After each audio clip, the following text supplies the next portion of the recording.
णमो अरियन्ताणं णमो सिद्धाणं णमो आयर्याणं णमो वज्रायाणं णमो लोये सवसाहुणम्।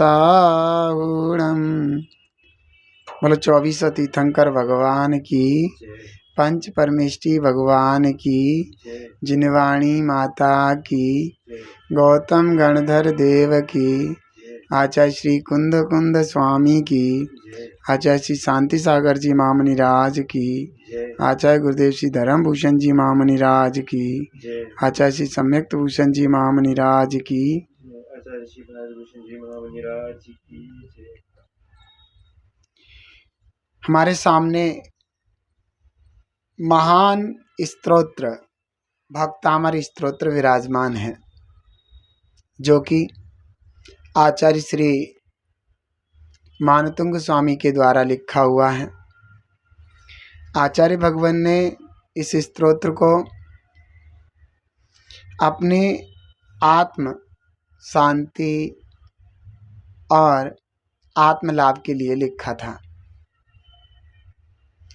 उनका भाव था कि भगवान, हे आदिनाथ जिनेंद्र परमात्मा, इस उपसर्ग और परिचय के समय में मेरे परिणाम डगमगाए ना।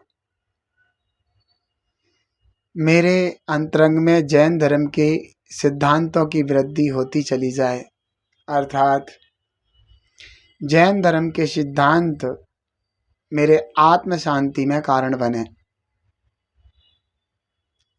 ऐसे आदिनाथ भगवान ने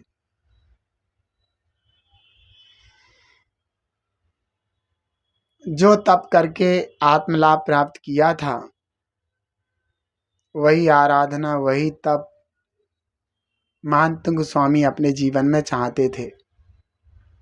इसलिए उन्होंने बड़े भक्ति भाव के साथ आदिनाथ भगवान का यह स्तोत्र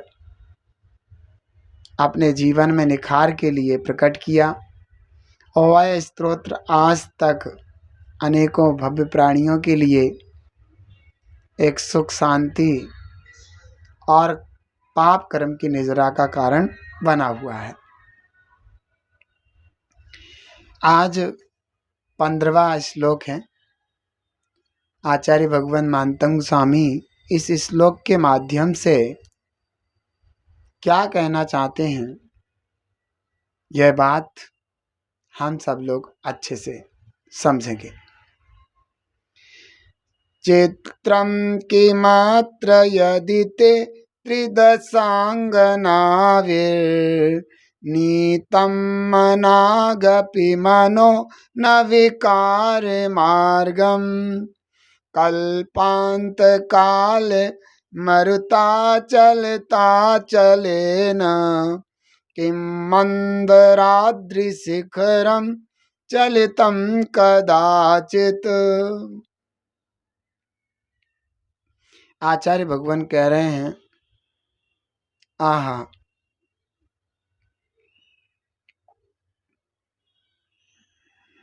वे कह रहे हैं कि आदिनाथ भगवान के चरणों में निवेदन कर रहे हैं, उनके गुणानुवाद कर रहे हैं, उनकी प्रशंसा कर रहे हैं, उनकी वीतरागता और महानता के गुणगान कर रहे हैं। वे कह रहे हैं, हे आदिनाथ भगवान,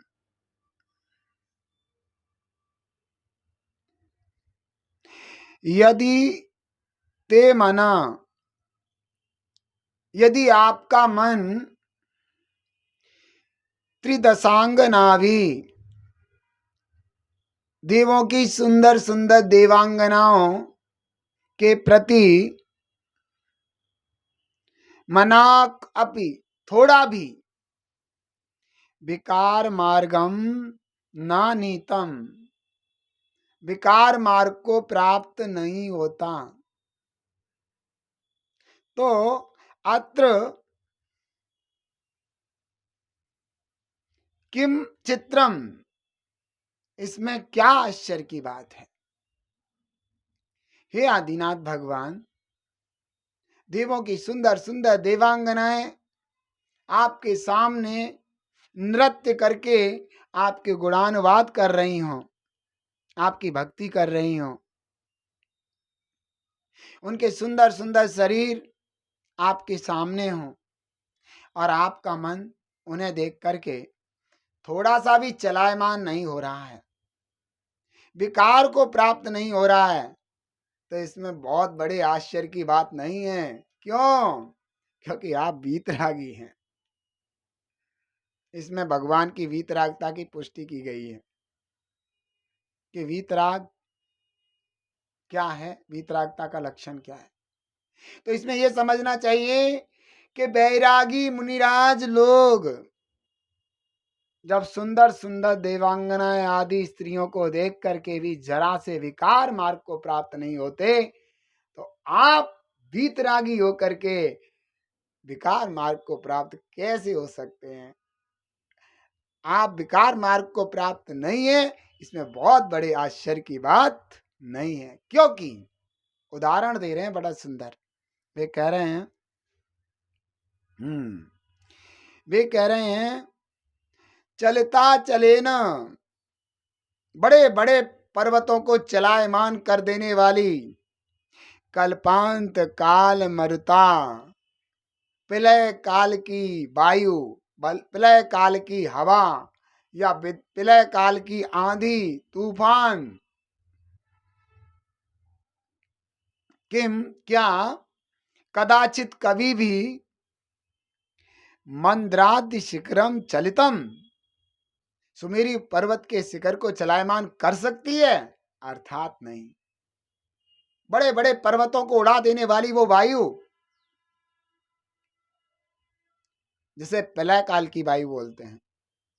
प्रलय काल की वायु ऐसी होती है, कब आता है प्रलय? छठे काल के अंत में जब प्रलय आता है आर्यखंड में, तो धरती उलट पुलट हो जाती है। धरती पर पेड़ पर्वत सब नीचे की ओर चले जाते हैं और नीचे की धरती के जो अवयव हैं हिस्से वो ऊपर आ जाते हैं, उलट पुलट सब कुछ हो जाता है। ऐसे समय में वह ऐसी वायु बड़े बड़े पर्वतों को उखाड़ करके फेंक देती है। बड़े बड़े पर्वतों की मुंडी जमीन के अंदर और उनकी जड़ ऊपर कर देती है। ऐसी प्रलय काल की वायु भी क्या सुमेरु पर्वत के शिखर को हिला सकती है? नहीं हिला सकती। वो अनादि निधन है, नहीं हिला सकती। इसीलिए हे भगवान, अन्य लोगों के यहाँ कहे जाने वाले तपस्वी नाम को प्राप्त सैकड़ों मिथ्या धूर्तों को, ढोंगियों को बिना सुंदर महिलाएं ही अपने हाव भाव विलास के कारण उनके मन को विकार मार्ग तक पहुंचा देती हैं, डिगा देती हैं।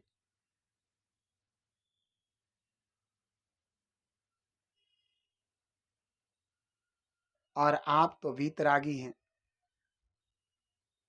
ऐसे वीतरागी जिनेंद्र परमात्मा देवांगनाओं के, सुंदर सुंदर देवांगनाओं के नृत्य करने पर भी राग भाव को प्राप्त नहीं होते। इसमें बहुत बड़ी आश्चर्य की बात नहीं है। और एक बात और सोचो कि जिनेंद्र परमात्मा के बताए हुए मार्ग पर चलने वाले दिगंबर मुनिराज भी किसी, जब वे दिगंबर मुनिराज भी वैरागी, अभी वीतरागी नहीं हुए पूरे, वैरागी मुनिराज भी जब विकार भाव को प्राप्त नहीं होते, तो आप जैसे वीतरागी महापुरुष विकार मार्ग को प्राप्त हो जाएं, ऐसा हो ही नहीं सकता। और होते नहीं है तो इसमें कोई बड़े आश्चर्य की बात नहीं है। आपका मार्ग धन्य है, आपका सिद्धांत धन्य है। आपके द्वारा बताया गया द्रव्य गुण पर्याय उत्पाद व्यय धौव्य, 6 द्रव्य, 50 7 तत्व, 9 पदार्थ आदि जितना भी सिद्धांत कोश बताया गया वो धन्य है। आपके द्वारा बताया गया वस्तु स्वरूप धन्य है। आप धन्य हो। आपके बताए मार्ग पर चलने वाले मुनिराज धन्य हैं और आपके द्वारा बताया गया जो एक दिश मोक्ष मार्ग उस पर चलने वाले श्रावक भी धन्य हैं। आपकी पवित्रता निर्मलता और आपके निर्मल मार्ग को उसकी मैं बड़ी सराहना करता हूँ और भगवान यही भाव करता हूँ कि मैं भी आपके समान शीघ्र ही परमात्मा बनूं, दृढ़ हूँ। आपने जो शरीर और आत्मा का भेद विज्ञान कराया है, कुधातुओं से सप्त कुधातुओं से बना हुआ है शरीर, मलिन शरीर, और कहाँ निर्मल ज्ञान आदि गुणों से संगठित ज्ञान आदि गुणों से बना हुआ मैं चेतन, दोनों में कितना अंतर है। भगवान